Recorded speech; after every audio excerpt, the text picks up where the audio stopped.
All this talk of drones, spyware, and online monitoring, it is as important as ever in this digital world to have control over your sensitive password and information.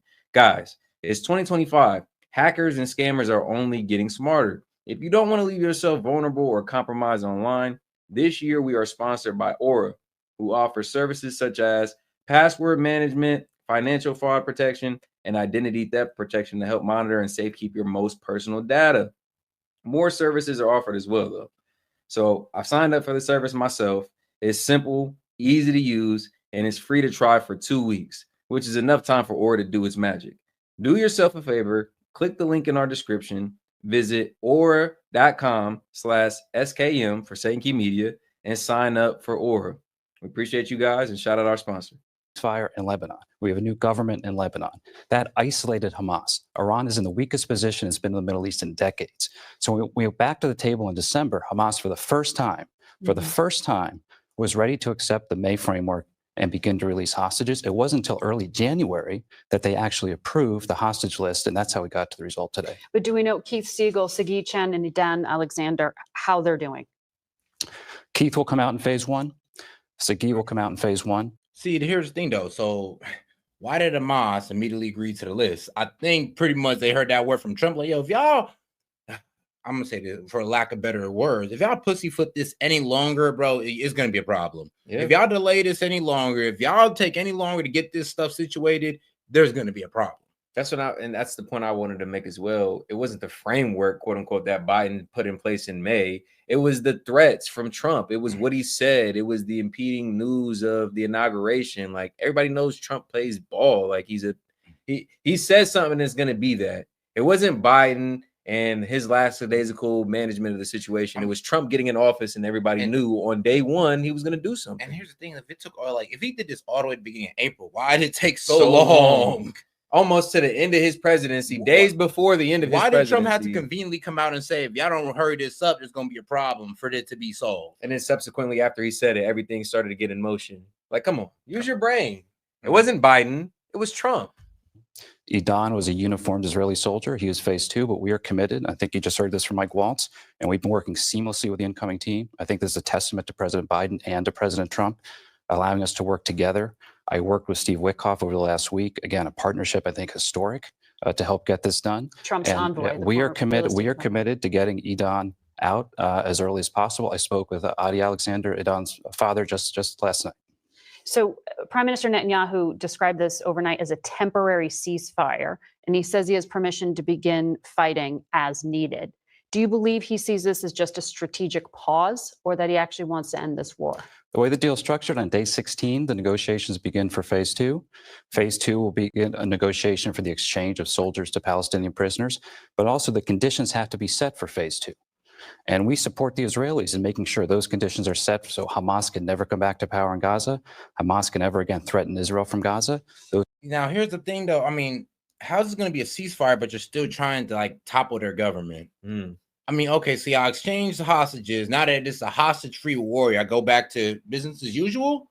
This is because the entire Gazan people are still held to hostage. You know what I'm realizing? This is a ceasefire between the Palestinians and the Israeli. There's still a full-blown war against Hamas, though. A full-blown war that they will scale to whatever degree they deem necessary to dismantle Hamas. As far as the Palestinians, they're like, okay, I guess we'll separate the two. We're not really at war with Gaza. And but Hamas? And that's the biggest debate. Like, will there be a Hamas leadership at the end of this? Ooh, shout out. Hey, Gerard coming through with the major baller alert. Shout out to the baller alert from Gerard.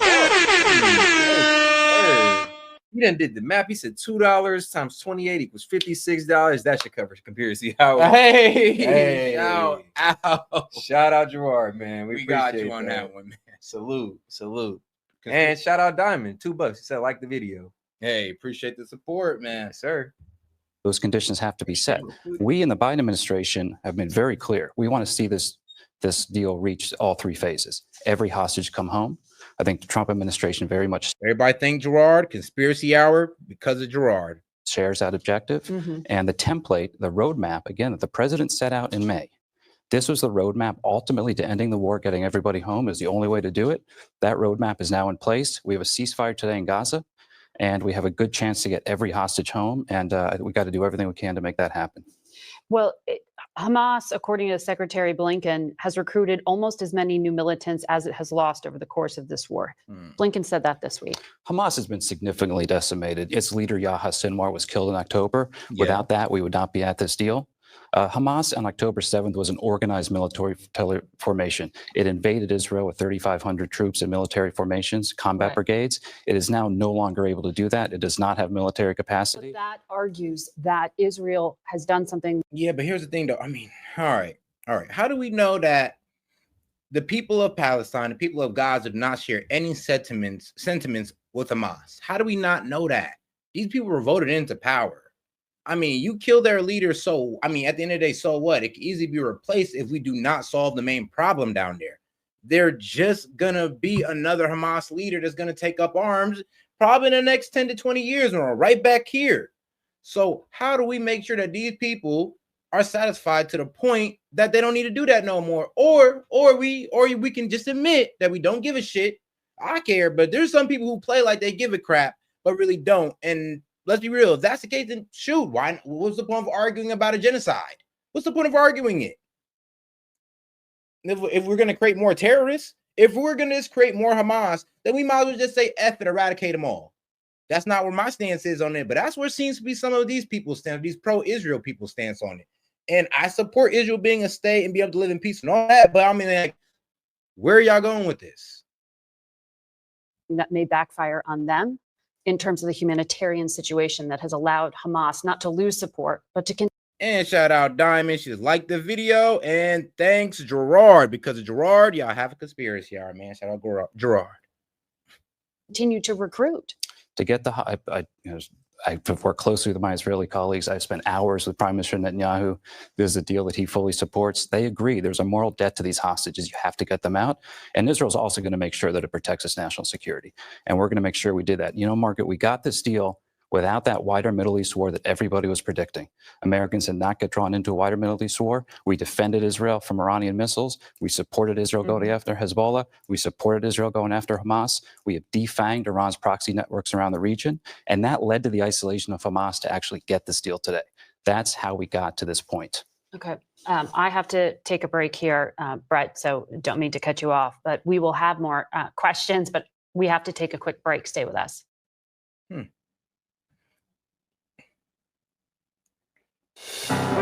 Make sure y'all like the video, guys. We got 6 of y'all in here, man. Let's get us to 50 likes. Go ahead and double tap that screen. Appreciate the support, guys. Let's keep it going. With Brett McGurk of the National Security Council under President Biden. Brett, I just want to pick up where we left off.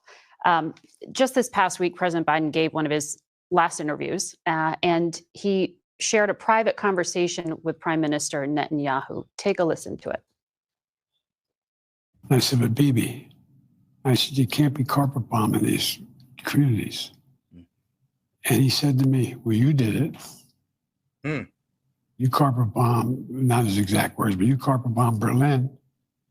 You dropped a nuclear weapon. You killed thousands of innocent people. Berlin. Because you had to in order to win a war. And President Biden went on to say that's why the entire UN and international order was created, to stop that from ever happening again. How much do you think Israel's state? That is a wild thing to say. Like, well, we're not going to stop because, like, hold on, y'all did it and nobody said anything about it. Why can't we do it? I mean, bro, you're not us. You can't do this without us. That's why you shouldn't be doing it, because it makes us look bad. I mean, if y'all want to do it without our support, shit, let's see how far y'all get. But without the American support, trust me, Iran, Syria, Lebanon would have been hopped on y'all ass and have been defeated y'all. Let's just keep it real. Standing in the world has been damaged by the conduct of its military. Well, Mark, that was a conversation early. To say, Israel, don't confuse your strength for American strength. On when the debate was whether or not the Israelis should go in on the ground.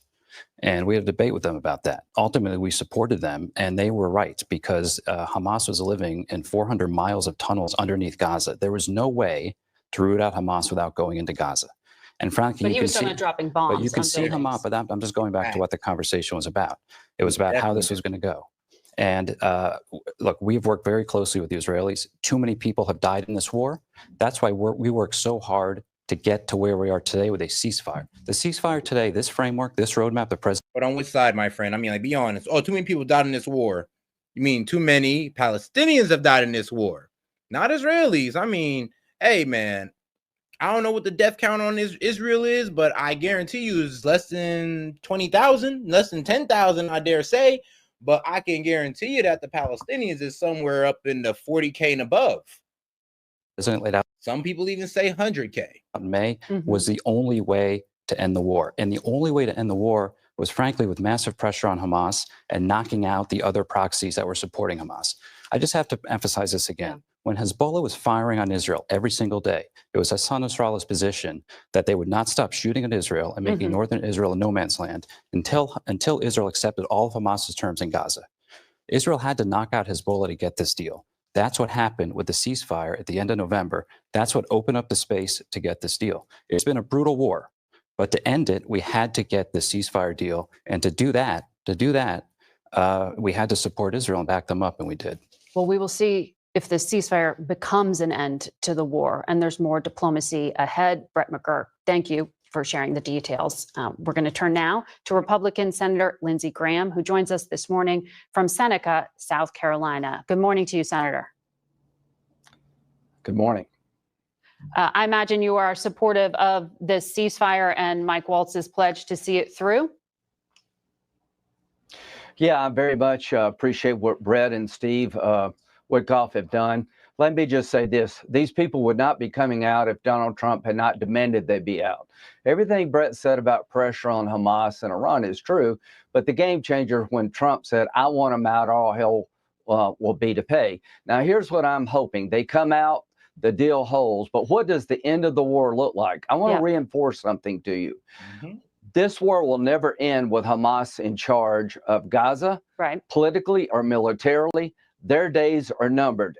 Great. So who's going to replace them? That's what I want to know. Or will Israel take over the Palestinians? Like, will Israel be their governance? Because I don't know. You take it past 20 years, Israel been controlling a lot of things in Gaza, and they ain't been treating them too well.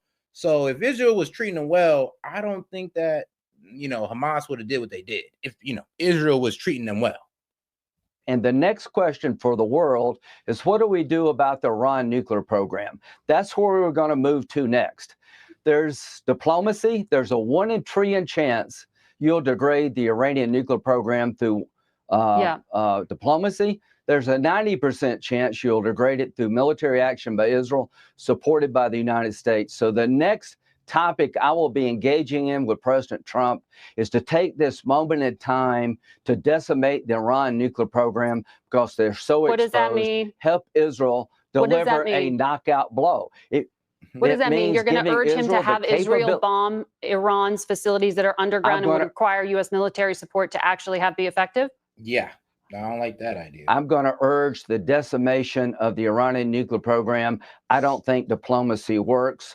Brett will tell you what they have done to Hezbollah and Hamas has been amazing. The proxies are incredibly weakened. Israel can go anywhere they want to go. This is a religious Nazi regime. They want to destroy the Jewish state. They want to purify Islam and drive us out of the Mideast. It'll be like negotiating with Hitler. I am hoping there will be an effort by Israel to decimate the Iran nuclear program supported by the United States. And if we don't do that, it will be a historical mistake. Lindsey Graham, I have a lot to get to on the domestic front, but that is quite a marker to lay down. I want to ask you about. Yeah, I understand for making these, I guess, so-called terrorist states like non-lethal. I get the argument there. But when Israel's allowed to go around and do all these operations in their countries, and we're just going to expect them to take it on the chin. That's my only concern. And like I said, with the whole Hamas thing, you guys don't want nobody in Hamas to be in charge. Fantastic. Who's going to replace them? Are you going to have an appointed leader? Because, I mean, that ain't worked so well for Haiti. That ain't worked so well for other countries as well. Every time we appoint a leader, they get overthrown. The country gets sent into anarchy. So what are we doing here? That's the main question. What is the plight of the Palestinian people? Why has that not been addressed? Let us know what they want so we can sit there and wonder if that's fair or not, or if Israel is being unreasonable, because we don't know. Because a lot of people say what Hamas wants, and I'm like, all right, cool. What do the Palestinian people want? what you are working on domestically with Stephen Miller, Trump's Homeland Security advisor, on border security. And I understand it's part of the massive Republican reconciliation bill that's being put together. Do you have a top line number yet on how much this is all going to cost? Yes, $100 billion for border security through reconciliation would be enough to hire ICE agents, create new detention beds, and finish the wall and put technology in place over 4 years. $200 billion will be given to the military to make it more capable of deterring China. $100 billion for border, $200 billion for the military. I met with Mike Johnson yesterday. He's a dear friend. I admire him greatly. He has a political problem in the House. He wants to do one big, beautiful bill. I've never been more worried about an attack on our homeland than I am now. With the rise of ISIS in Afghanistan and wars all over the world, I think the number one priority for the Republican Party should be to secure that border. You need new money to do it. And if we don't, we're playing Russian roulette with our own national security. Border first, military funding first, get the tax cuts and spending reductions put together later on. You need to secure that border like our life depended on it. Well, this bill is going to be bigger than the $300 billion you just laid out. What's the timetable on that? Because Johnson says Memorial Day. Well, I hope we can get there. But to those who want to reduce spending, I'm giving you an opportunity to come meet me next week. You've got to cut spending that's reconciliation compliant, and we got enough votes to reduce spending. So can we do $2.5 trillion over 10 years? Let's give it a try. I want to do two things: cut spending and make the tax cuts permanent. The Secretary of Treasury, Steve Bessent, said if the tax cut expire, it will be a catastrophe for our economy. I don't believe there's one Republican out there, if they were pushed, would let the tax cuts expire, because that's a 4.5. Guys, we got like 90 y'all in here, man. Do me a favor, let's get us to 50 likes. Go ahead and double tap that screen, like the video, or the 3 dots up there in the corner, guys. Let's keep it going. $500 billion tax increase. I want to cut spending, but my number one priority is to secure that border quickly. Well, we will watch the politics of the possible with the very complicated caucus in the House. Let me ask you about the Senate, though, because you are on the Judiciary Committee. Kash Patel, the pick to run the FBI, doesn't even have a hearing scheduled yet. In his 2022 memoir, Bill Barr said of Kash Patel, he's someone with no background as an agent, would never be able to command the respect necessary to run the day-to-day operations of the Bureau. He has virtually no experience that would qualify him to serve at the highest level of the world's preeminent law enforcement agency. The idea of moving him into a role like this showed a shocking detachment from reality. Damn. All right. That man, Bill Barr, does not like this man, Patel. Let's go into what he said again, because yeesh. Necessary to run the day-to-day operations of the Bureau. He has virtually no experience that would qualify him to serve at the highest level of the world's preeminent law enforcement agency. The idea of moving him into a role like this showed a shocking detachment from reality.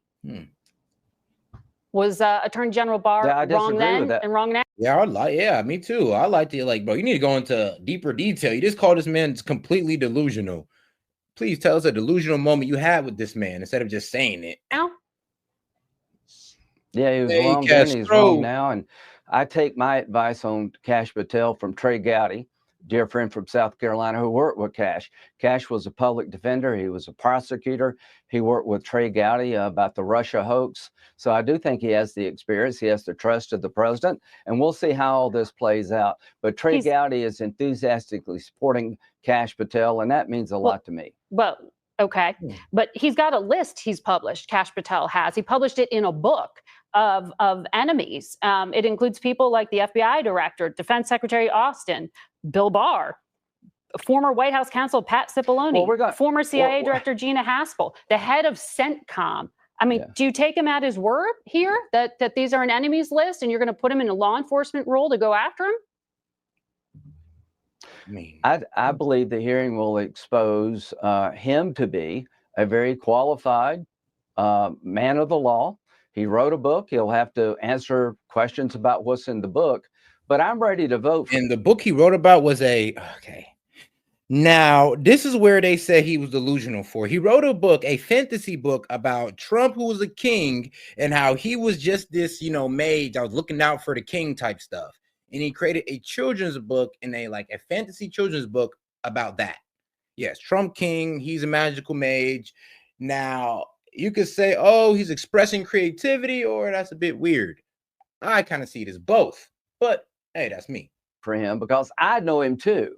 See, you never asked me about the Russia hoax that he exposed.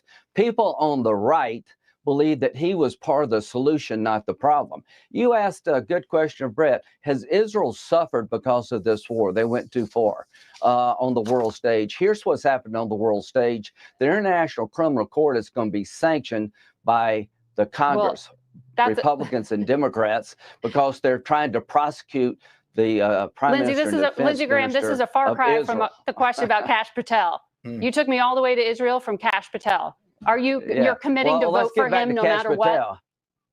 Yeah. Well, you are going to vote for Kash Patel? I won't say no matter what, but yes, I am ready to vote for Kash Patel, because you will never ask me the role he played in exposing the darkest moment of the FBI since J. Edgar Hoover. That's why I trust him. Okay. Ask him about going after journalists, which he's also said. I'm interested in the answer to that question. Yeah, I'm sure. We'll be right back. Sure Democratic friends will ask him, and you shouldn't worry about Kash Patel. Okay. You should worry about reporting the news fairly, which you don't do when it comes to anything Trump. Lindsey Graham, you're a guest on this program because we wanted to hear you out. And we welcome you back, as we often do, anytime, to Legacy Media. We'll be right back. All right, let's get right back to it. We turn now to Virginia Democratic Senator Tim Kaine. Good morning to you. This guy who was grilling Pete Hegseth about his ex-wives, but was silent when it came to Bill Clinton. Funny. Let's get right into it, guys, because what did he say? I know this guy's gonna be crazy. Margaret, great to be with you. Thanks. I want to ask you about some of the positions you hold on key committees that have a role in in going through the confirmation process for some of Mr. Trump's picks. Senator Rubio is expected to be swiftly confirmed as Secretary of State. You expect him in on day one? I do. He visited my office before the hearing. He did very well at the hearing. I think we are likely to act on day one, and he'll get a strong bipartisan vote. When it comes to some of the other picks, Democrats have very little say, frankly, because Republicans have this 53-seat majority, so they don't need Democratic votes. You sharply questioned Pete Hegseth this past week, who is the pick to run the Pentagon. You asked about his willingness to break oaths, having cheated on his second wife and the mother of a child born 2 months before, when he had told police he was having consensual sex with a woman in Monterey, California, who filed a claim of sexual assault, and he filed a financial settlement. Why did you choose to put that issue of character so front and center instead of asking him about policies? Yeah, please explain. I believe he would be a very dangerous Secretary of Defense. And so my observation of my Republican colleagues is the only reason they ever vote no on a nominee is either a belief of gross incompetence in terms of qualifications or serious character deficit. That's why Matt Gaetz withdrew, because the Senate Republicans felt on both of those counts he was a non-starter. I believe my questions of Pete Hegseth about his serial infidelity, about the allegation of sexual assault that he refused to disclose to President-elect Trump and the transition team, and his own mother's allegation that he's a serial abuser of women, I think those are the kinds of things that might affect how Republicans view this, if not in the committee, possibly on the floor. We'll see. I think there's likely to be committee action as early as late tomorrow in the Armed Services Committee. We'll see when there's action on the floor. To actually confirm him. The Wall Street Journal editorial board, which is not liberal by anyone's definition, said Hegseth made noises about restoring U.S. military deterrence. That's something, but appears we're on track to have a Secretary of Defense whose real views are a mystery. Wasn't it also important to hear what his plans are for China and the like? Because it looks like he is going to sail through if Republican leadership can keep Republicans in line and get them all to deliver the votes they need. Well, and Margaret, I think that if you look at the entire hearing, a number of his views were put on the table. I had 7 minutes. It was so unusual to have a Secretary of Defense nominee refuse to even meet with any of the Democratic members of the committee, except for the chairman. RFK has met with Democratic members, the Secretary of Labor nominee, Secretary of Army, Secretary of Navy, Secretary of State. They're all meeting with the Democratic members of the committee. But when he refused to meet with us, and you only have 7 minutes, we divided up topics. I asked him about what I consider to be glaring faults of character. Other members of the committee asked him about positions on strategy, the role of women in combat, whether he is qualified to run an organization of the side of the Pentagon. I think overall in the hearing, we put a lot of material on the table for folks to consider. Let me ask you about immigration. You're a former governor. Incoming border czar Tom Homan has said that there will be massive deportation raids beginning as soon as Mr. Trump takes office. There are just about 300,000 undocumented individuals. You goddamn right there will be, man. He spent all 3 months campaigning on that exact issue. You better hope. You better hope when he gets in, day one, they address it. And you know they will. You know, it's been an underlying issue of the current administration. So best believe when Trump and Tom Homan get in there, they're going to clean that up. Individuals believed to be living in your state, according to Pew Research. And I know your current governor, Youngkin, has pledged to fully support efforts through state law enforcement or the National Guard. How do you think this is going to work? Well, I don't exactly know how the administration is going to do it, but let me tell you, I'm hearing significant concerns from many sectors in the Virginia economy: agriculture, hospitality, healthcare, construction, that massive deportation raids would be an absolute gut punch to the Virginia and American economy. And if you add to that the Trump threat of massive tariffs, I think you're going to see a lot of pain for consumers and a lot of pain for employers if they carry through on mass deportation. Now, look, you've got a president who says a lot of things and then chooses not to do them. So I don't know exactly what this is going to look like. Yeah. But I would. You know, I hate that argument. Oh, well, if Trump is going to deport all these people, it's going to cause a massive issue. Oh, well, you don't know how expensive it is going to be to deport all these people. I hate that because it's almost being, oh, well, the tariffs, we don't know how much they're going to hurt employers, employees. These implied tariffs are just going to cause everybody to go bankrupt and cause everybody to go without. It's like gaslighting us in real time because it's almost saying that to excuse and uphold the systems that are currently in place, even though they don't serve anybody. But you got Trump wanting to come in and implement this change, and they're telling us about how expensive it's going to be, how much it isn't going to work, and how much it's going to hurt us before he can even get a chance to enact the change. It's like gaslighting, political gaslighting 101. Oh, that's going to be too much of an expensive issue to fix. Well, why'd you let it get that bad? Like, what the hell?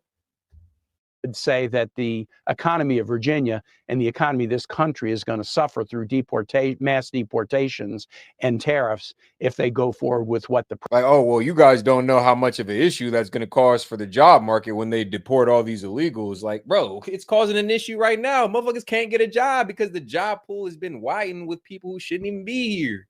You got people who literally cannot get entry level work because you got temp agencies and employers that would rather go hire people, TPS program, migrants who really wouldn't be here under any other pretense versus hiring an American citizen. You telling us all these issues is going to cause when these people are gone, when Trump comes in and implements all these policies, bro, we're having issues now. We're having issues now. President has said he will do. Well, the Biden administration prioritizes criminals in their roundups and deportations. Hey, the Trump administration says they're also going to target criminals. Do you think this is going to look different? Well, it's I do think the Biden administration prioritizes criminals who are a public safety risk, who pose a threat of violence. The Trump administration could go much broader than that. You know, looking at folks. I mean, for example, there's a bill that's pending in the Senate right now that would deport people on the basis of an arrest, even if they've not been convicted of anything. A shoplifting arrest, even if they've not been convicted of anything. A fundamental aspect of our society is that an arrest doesn't mean anything unless there's a conviction, because people get arrested all the time for things that they didn't do. So if the Trump administration... Well, isn't that kind of said under the the inference or the understanding that we're talking about American citizens. Like, when you come over here and you're not a citizen, do you really still deserve those same constitutional rights? Not saying we're going to treat you as subhuman, but